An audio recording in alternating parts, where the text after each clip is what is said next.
Comenzando a leer esta historia, que de hecho confieso no la conocía, por eso es que particularmente yo le agradezco mucho a Dios la posibilidad de esta serie, esta iniciativa que Dios pone en nuestros corazones.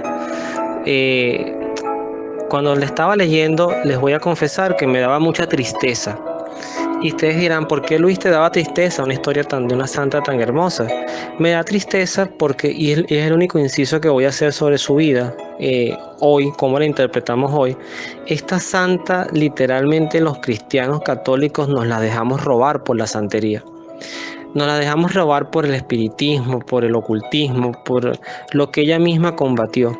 Y hoy cuando hablamos de Santa Bárbara y vemos una imagen de ella, un 4 de diciembre, inmediatamente, y yo soy de los primeros que lo hacía, y lo digo en pasado porque le prometo a Dios que a partir de hoy mi visión va a ser distinta, lo que primero que yo asociaba era santería.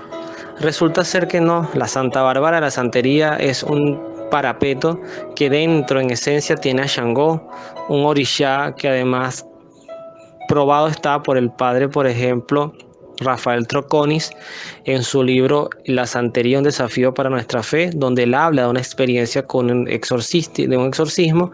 El demonio que poseyó a una niña tenía el nombre de Shango. Y hasta ahí lo dejo, para adentrarnos en lo verdaderamente importante de esta historia. Primero, mi honor y respeto a esta santa que además profesa una vida verdaderamente de viacrucis por un padre llevado por la irracionalidad, la ignorancia, la brutalidad de una mala formación cristiana.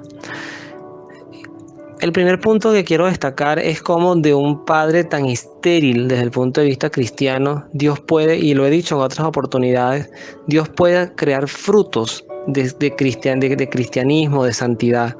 Por eso a veces en familias con padres muy disfuncionales, padres muy ateos, pues paradójicamente puede llegar la luz de Dios, una persona que pueda traerle iluminación y pueda traerle sabiduría y reencuentro y conversión a una familia. En toda familia creo que puede haber la oportunidad y cada quien podrá mirar a su propia familia. ¿Quién es esa persona que mantiene esa luz de Dios en tu entorno, en tu hogar, en tu comunidad de familia? Pero además, ojalá sean varias, ojalá no sea una. Pero además, cómo la contaminación, y en eso los padres, que a veces estamos muy sobreestimados, y lo digo como papá, estamos muy sobreestimados en la sabiduría, y lo primero que le enseñamos a los hijos en los colegios es: usted siempre tiene que obedecer a su papá, usted siempre tiene que obedecer a su mamá, el respeto, la obediencia, pero cuidado, cuidado. Porque una cosa, y siempre lo he dicho, es el cuarto mandamiento que dice: honrarás a tu padre y a tu madre. Honrar es respetar, es cuidar, sobre todo en su vejez, es velar por ellos. Y otra cosa muy distinta es la obediencia. Porque a un padre de esta característica de la santa, obviamente lo último que un ser humano, lo último, y lo digo con toda responsabilidad, lo último que Dios quisiera y quiso de esta santa era que obedeciera a su padre. Si el consejo hubiese sido: esta santa en un estado de crisis existencial, le hubiese preguntado a alguien: ¿qué hago? ¿Me mantengo cristiana o obedezco a mi padre y me entrego a sus ídolos? El consejo psicológico, humano, educativo de nuestros tiempos sería: no contradiga a su padre, mija. Tiene que ser siempre obediente a su papá. Cuidado. Cuidado con la obediencia centrada en los tres enemigos del ser humano, que es el demonio, la carne y el mundo. Donde estemos enseñándole a nuestros hijos estos ídolos, estamos cometiendo literalmente un crimen espiritual hacia nuestros hijos. Y lo digo con mucha responsabilidad. El mismo Señor lo decía: aquel que haga caer al más pequeño de estos niños, más le valdría que le amarren una piedra en la pierna, en el tobillo, y lo lancen al fondo del mar. Esa es una expresión de Cristo. Eso es una expresión de Cristo. Yo me atrevería a decir que luego de que Cristo dijera que de todos los pecados, el pecado que nunca sería perdonado es el que se hace contra el Espíritu Santo, de segundo está la gran responsabilidad que tenemos los padres de orientar y no desorientar a nuestros hijos en el encuentro con el único Dios verdadero. Un segundo punto importante es cómo esta santa, dentro de su propia adversidad, Prácticamente vivía como estas princesas de los cuentos de hadas encerrada en el castillo del malo, del dragón, esperando un príncipe azul. Pero ella ya tenía su príncipe azul, porque ella desde esta torre que el papá le había construido para hacerla invisible al mundo, pues lo que hizo fue un favor para su hija, porque su hija empezó a contemplar y vean todo el desarrollo de sabiduría que ella empieza a construir, porque ella ve las estrellas, las constelaciones, los ritmos del mundo, los ritmos, los ciclos naturales. E inmediatamente lo que hace es admirar a un creador que no conoce y que es capaz de, con su limitado tiempo, pero con su gran sabiduría, porque es una sabiduría del espíritu, es capaz de no ver a este Dios en Apolo, en Marte, en Júpiter. Ve a Dios en el Dios, el gran Dios desconocido, dirían los griegos, como aquella gruta que tenían los griegos en Atenas, que San Pablo se enfrenta a ella, se encuentra con ella, al gran Dios desconocido. Pero además, Bárbara automáticamente, y esto me llama mucho la atención, identifica a este Dios en Cristo. Y esto fue su gran fortaleza. Luego lo otro es como la ideología, cómo puede la ideología, la idolatría, por contraponer el amor en la familia, y cómo este padre prefirió creer en sus estatuas de arcilla, estériles, tontas, vacías, que cuidar y velar por la gran belleza, no solamente física, sino humana, que daba un ser como Bárbara. Tanto así que este padre criminal, enfermo sin duda, no solamente se regodea en el placer de ver torturar a su hija, además de unas maneras tan espantosas, ¿no? Que no solamente hablamos de una barbaridad desde el punto de vista de género, sino una barbaridad a un ser humano. Hubiese sido un hombre o una mujer, es exactamente lo mismo. Una muchacha que es quemada, una muchacha que es mutilada, una muchacha que al final termina siendo hasta decapitada, y que su propio padre pide ser el verdugo final, el último hachazo, el último golpe para matarla. Habla de las enfermedades del cuerpo, pero ojo, no lo veamos tan atrás. Yo conocí familias, sin meterme mucho en el tema político, pero conocí familias, especialmente padres mayores, que prefirieron pelearse con sus hijos, con sus hijas, con sus hermanos por temas políticos. Prefirieron defender una ideología política que mantener lo lógico, estable y sano, que es el amor de una familia. Ahí es donde viene quizás la gran profundidad, donde tú tienes que superar tu ignorancia y yo la mía. ¿Qué ha hecho esos políticos por mí? Versus qué ha hecho mi familia por mí, versus qué ha hecho Dios por mí.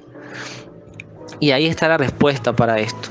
Finalmente, la valentía de esta muchacha, que también es un llamado a los hijos y es un llamado a todo ser humano en general, a ser valientes, estemos delante de quien estemos, el presidente, el viceministro, el director de un colegio, el patrón de no sé qué, el policía que te paró en la esquina y te quiere sobornar. Ser valientes, tener identidad, ser coherentes con el testimonio de nuestras propias vidas. Cuando Bárbara ve que su padre estaba sumergido en un mar de ignorancia, de sequedad, de paganismo, no duda en contradecir y además darle argumentos de cómo él estaba adorando dioses hechos por los hombres, dioses de arcilla, versus la representación real de un Cristo que se había hecho hombre por ti y por mí para salvarnos. Y finalmente me voy a detener en dos cosas. De penúltimo, los padecimientos de Bárbara y los consuelos de Cristo. Cristo la sana. Primer punto. Cristo se le aparece, le sana sus heridas, las cuales al día siguiente son retomadas, pero no le libera del martirio.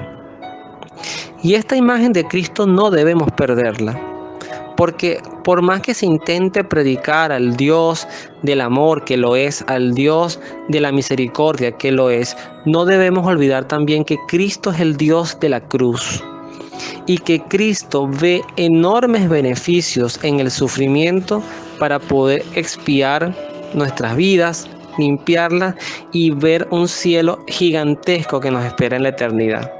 Esto no es un llamado al suicidio, esto no es un llamado al sadismo, esto es un llamado al ser valientes. Bárbara no pidió esta crueldad, ella no la pidió ni la anheló en su vida, pero cuando le llegó el sufrimiento, llegue como llegue, Bárbara no declinó en su fe. Y esto también es una gran enseñanza, porque quienes quieren llevar a Cristo sin llevar la cruz están predicando un Cristo falso. Y eso hay que decirlo con mucha responsabilidad. Cristo no nos va a garantizar, y lo he dicho en otras oportunidades, ni prosperidad, ni salud, ni que no nos van a robar, ni que no podemos caer en quiebra, ni que no nos vamos a enfermar. Eso no lo va a garantizar nunca Cristo. Cristo lo que sí garantiza, y en Bárbara lo vemos, es el acompañamiento, la fortaleza, y si tenemos que ser llamados a su presencia, allá nos espera, con los brazos abiertos. Lo último es el castigo. A esa palabra no le tengamos miedo, porque el castigo en Dios, y así lo deja claro esta historia, es un santo castigo, así como la santa ira de Dios cuando Cristo expulsó a los mercaderes del templo. El castigo de Dios es correctivo, pero también pone fin en un determinado momento a una maldad irreversible e irreparable. Este padre despiadado, enloquecido, fuera de sí, recibe un rayo del cielo, y el relator no tiene dudas en hablar de que eso fue un castigo del cielo. Y luego también habla del castigo al emperador. Entonces esto también es un llamado a las personas que hacen el mal como que si Dios no existiera. Pero nosotros mismos también tenemos que tener un santo temor de Dios, porque Dios no deja pasar nada, y nada dejará sin cuentas en esta vida o en la otra, en la eternidad. No hablo de la reencarnación porque eso no existe, hablo de la eternidad, en esta realidad o en la otra realidad, quizás sonaría mejor. Y en ese sentido, así como también se habla, por ejemplo, de Herodes, cuando Herodes, luego de que Cristo ya había sido ascendido a los cielos y estaban en los apóstoles en este momento de predicar el evangelio, Herodes en un momento, si no me equivoco era Herodes Antipas, se quiere proclamar ya Dios. Y en ese mismo momento dicen que su cuerpo se empezó a descomponer como con una lepra y murió insufacto en el momento. Esos son castigos. Cuando el velo se reventó en el templo, se abrió en el templo y hubo aquel gran terremoto. Algunas místicas, inclusive como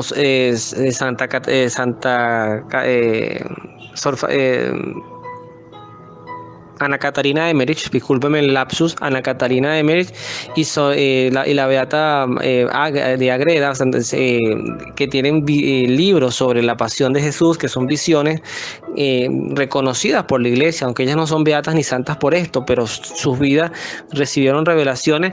Una de estas dos habla, Ana Catarina de Emmerich creo que es la que lo hace, de que todos los verdugos de Cristo después murieron de manera terriblemente dolorosa por el martirio que le habían causado a Jesús. Entonces cuidado, no es que tengamos al vengador con la espada presta para matar a todos, porque al final todos somos hijos de Dios, pero cuando la persona se sumerge en un mal tan asqueroso, y discúlpeme la expresión, como el de este papá de Bárbara, y es un mal irreparable, donde ya ni siquiera tiene posibilidad, es como un psicópata que dicen, o un sociópata, no sé si es el término más preciso, disculpen, los que son psicólogos me podrán corregir, estas personas que pueden matar a alguien y no les mueve la emocionalidad para nada, o sea, que son totalmente asintomáticos desde el punto de vista emocional. Cuando una persona cae a ese nivel, ya eso es una persona que está literalmente irreparable y condenada por sus propios actos. Qué destino tan triste el padre de Bárbara, haber tenido un tesoro tan hermoso, una santa a este nivel, y no haber podido crecer en su espiritualidad. Y qué triste, vuelvo a insistir en esto, y ojalá esto pueda expandirse, qué triste para el cristiano haberse dejado robar una imagen tan hermosa como la de esta santa, una vida tan extraordinaria como la de esta santa, donde yo mismo hoy me cuestionaría tener una imagen de Santa Bárbara, porque inmediatamente si la pongo en mi estado o la pongo en Facebook van a decir, oye mira, Luis se metió a santero. No. Si llega a ocurrir, si en algún momento llega a ocurrir, pues a la santa a la que le voy a rendir tributo, honores, veneración, nunca adoración, pero a la que le voy a rendir honores por recordarla, es a Santa Bárbara de Nicomedia, porque es a esta santa, sin duda, la que además es una tremenda mártir, tremenda teóloga, diría yo, y cuidado, si no hubiese vivido un poco más, hubiese sido una gran candidata para ser doctora de la iglesia, pero que en su gran iluminación de vida, pues que nosotros aprendamos también a amar y seguir a aquel que nos amó hasta el extremo. Que Dios los bendiga, nos vemos en la oración.